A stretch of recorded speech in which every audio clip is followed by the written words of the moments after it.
Aujourd'hui, comme il y a 100 ans, Valrhona pense à l'avenir de la filière. Lutte contre la déforestation, traçabilité, préservation des terroirs sont au cœur de ses préoccupations.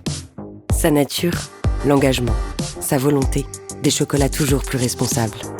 En 2018, la maison crée sa propre politique, forêt et agroforesterie. Elle s'engage à protéger les forêts dans les 15 pays auprès desquels elle source son cacao. Depuis 2019, ce sont 27 039 producteurs de cacao, sensibilisés aux pratiques environnementales durables. Grâce à cet engagement, Valrhona est membre de l'initiative Cacao et Forêt, qui lutte contre la déforestation. Ensemble, elle mène de nombreux projets pour développer un modèle de culture plus durable.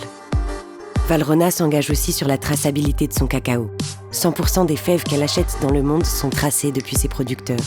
100 pour 100. La garantie de savoir d'où vient le cacao, qui l'a récolté et qu'il a été produit dans de bonnes conditions. Mieux encore, en 2022, la maison a géolocalisé 69% de ses fèves et compte atteindre 100% en 2025.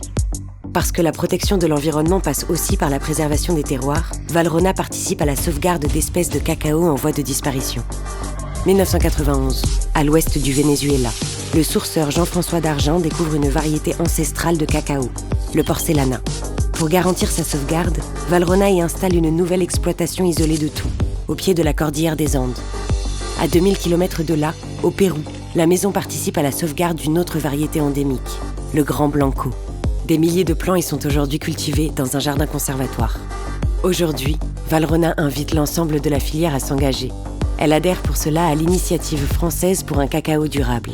L'objectif, stopper l'approvisionnement issu de la déforestation d'ici 2025. Aujourd'hui, demain et pour les 100 prochaines années, Valrhona continuera à construire l'avenir durable du cacao.